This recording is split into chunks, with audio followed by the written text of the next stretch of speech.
नमस्कार, मैं हूं आपके साथ प्रदीप आजाद और ख़ास बातचीत में आज का जो हमारा विषय होगा वो एक बड़ा सेंसिटिव विषय है। और आज की ख़ास बात कि इस कार्यक्रम में हमारे साथ जो मेहमान जुड़ेंगे वो सीधे जुड़ रहे हैं मध्य प्रदेश से, पेशे से डॉक्टर हैं और चेस्ट फिजिशियन हैं। पिछले 1-1.5 साल में देश और दुनिया में कोरोना का जो पूरा मातम, जिस ढंग से कोरोना ने जो एक माहौल बनाया, लाखों लोग प्रभावित हुए, कई लोगों ने अपनी जान गंवाई, कई लोगों ने अपनों को खोया। और अब चर्चा ये कि अगर सावधानी ना बरती गई तो आने वाले कुछ समय बाद हिंदुस्तान या हिंदुस्तान के दूसरे इलाकों में भी, हिंदुस्तान के बाहर भी तीसरी लहर भी दस्तक दे सकती, यानी थर्ड वेव का कहर भी यहाँ पर अपनी दस्तक दे सकता है।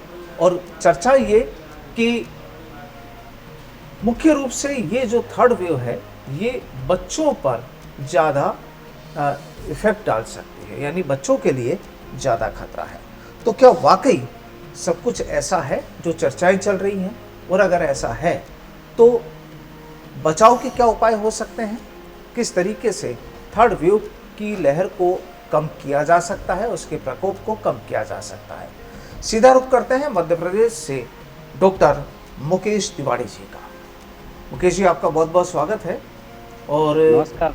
नमस्कार जी। सबसे पहले हम जानना चाहेंगे कि जो चर्चाएं जो चल रही हैं थर्ड वेव की, क्या वाकई ऐसा लगता है आपको कि प्रेजेंट माहौल को देखते हुए थर्ड वेव की कोई उम्मीदें नज़र आती हैं? हाँ जी, आज़ाद जी, जैसा आपने बताया कि जो ये महामारी है थर्ड वेव की, उसकी आशंका बिल्कुल व्यक्त की जा सकती है।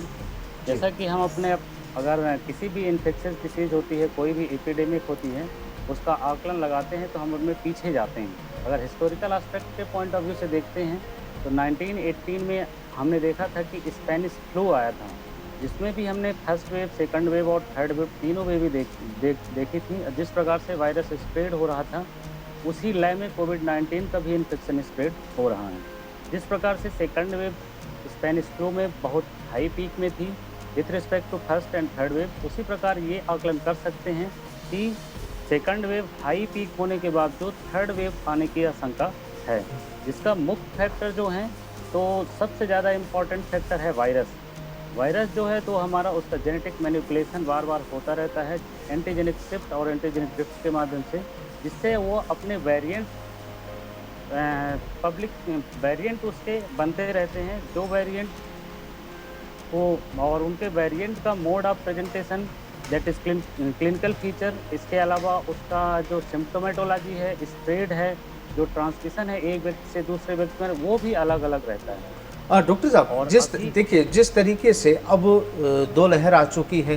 पहली लहर में लोगों का हमने पलायन देखा था, सेकंड लहर में जो लोगों की मौतों का जो आंकड़ा काफ़ी भयावह जो था, बिल्कुल नहीं होना चाहिए कि तीसरी लहर में कहीं ऐसा हो।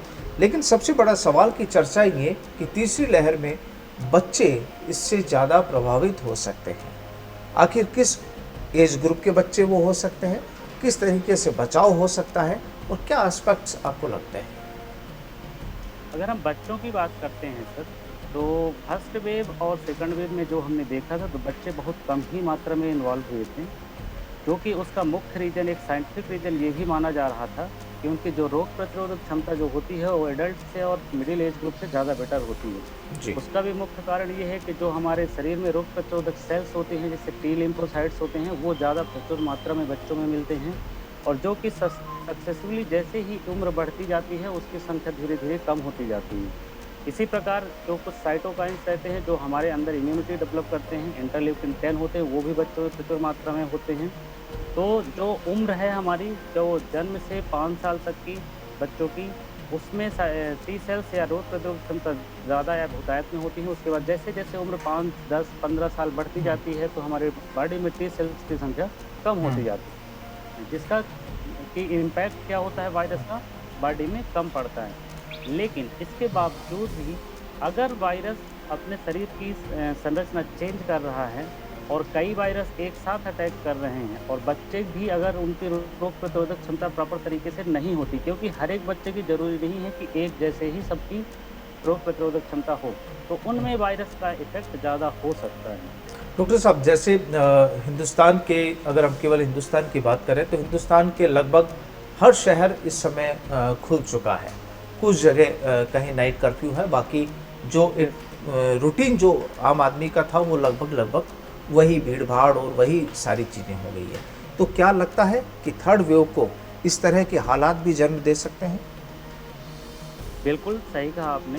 जो ये खुल इधर आवाजाही है, जो पॉपुलेशन एक तरह से पॉपुलेशन डायनामिक्स होती है, तो पॉपुलेशन जब हमारी मिक्सिंग ऑफ पॉपुलेशन होती है, जैसे सोशल गैदरिंग होती है, रिलीजियस गैदरिंग होती हैं, पॉलिटिकल गैदरिंग होती हैं, तो इनसे भी लोग क्या होता है आपस में मिक्स होते हैं, जिससे एक जगह से दूसरी जगह इन्फेक्शन स्प्रेड होता है। जी। और एक इन्फेक्शन को कई जगह फैलने में यही सबसे ज़्यादा हवा का काम करता है, जिसकी वजह से लोगों में वायरस का स्प्रेड ज़्यादा होता है। हम्म। तो बिल्कुल यही वजह है। हम ये तो नहीं बोलेंगे सर कि ये रुकनी चाहिए, लेकिन इससे भी ज़्यादा ज़रूरी है वैक्सीनेशन वाला पार्ट। अगर हम वैक्सीनेट एटलीस्ट करें, अगर आज की डेट में हम देखते हैं, लेकिन वैक्सीनेट तो की तादाद तो अभी ज़्यादा हिंदुस्तान में है भी नहीं। हाँ जी, यही बात है। और अदर देश से अगर हम तुलना करते हैं, तो अपने इंडिया में यही मेन इम्पॉर्टेंट एस्पेक्ट है कि हम वैक्सीनेट नहीं हो कर पाए हैं। एटलीस्ट बहुत से लोग तो पीडियाट्रिक्स के वैक्सीनेशन के लिए बात कर रहे हैं। उसके पहले हमको सबसे ज़्यादा ज़रूरी है एडल्ट को, हमको जो 18 टू 55 ईयर हैं, 45 के एबव एज ग्रुप वाले लोग हैं, उनको हमको प्रॉपर तरीके से वैक्सीनेट करना पड़ेगा सर, अच्छा, स्प्रेड को एटलीस्ट कम करने के लिए। एक आखिरी सवाल ये कि अगर तीसरी वेव्स में इस तरह की कोई चीज़ें होती हैं तो मुख्य रूप से समस्या आती है कि किसी रोग के अगर लक्षण मिलते हैं तो आप उसे जल्दी पकड़ सकते हैं, लेकिन किसी रोग के अगर लक्षण नहीं मिलते हैं तो शायद आपको भी काफ़ी परेशानियां होती हैं। तो किस तरीके से मैनेज करते हैं इसको, मेडिकल साइंस कैसे करेगी? एक्चुअल में जो फर्स्ट और सेकंड वेव में हमने देखा है कि मोस्टली लंग्स इन्वॉल्व हो रहे थे, रेस्पिरेटरी सिस्टम इन्वॉल्व हो रहा था। तो उसमें इंसान को सर्दी जुकाम होना, खांसी होना, सांस फूलना, ये सारे सिम्टम मिल रहे थे। लेकिन सेकंड वेव में हमने ये भी देखा है कि जो बच्चों या पीडियाट्रिक एज ग्रुप में जो लोग इन्वॉल्व हो रहे हैं, उनको गैस्ट्रोइंटेस्टाइनल ट्रैक्ट जैसे डायरिया होना या वोमिटिंग होना, एब्डोमिनल पेन होना, ये सिम्टम भी प्रचुर मात्रा में प्राप्त हुई हैं। जहाँ तक बच्चों की हम केवल बात करते हैं तो 70 to 80% सिम्टम गैस्ट्रोइंटेस्टाइनल और अदर सिम्टम थे। 20 to 30% बच्चे ही केवल निमोनिया से ग्रसित थे। तो हमको एक कंबाइन व्यू लेना पड़ेगा कि अगर कोई भी ऐसा बच्चा है जिसमें किसी भी प्रकार की एडल्ट है, अदर सिम्टम भी मिल रहे हैं, तो उसको हमको RT-PCR टेस्टिंग के लिए प्रेषित करना पड़ेगा। तो बिल्कुल डिटेक्शन यानी डॉक्टर साहब, हमको ईजी हो जाएगा। आपकी बातों से सीधा सा ये है कि सतर्कता और सावधानी ये बेहद ज़रूरी है।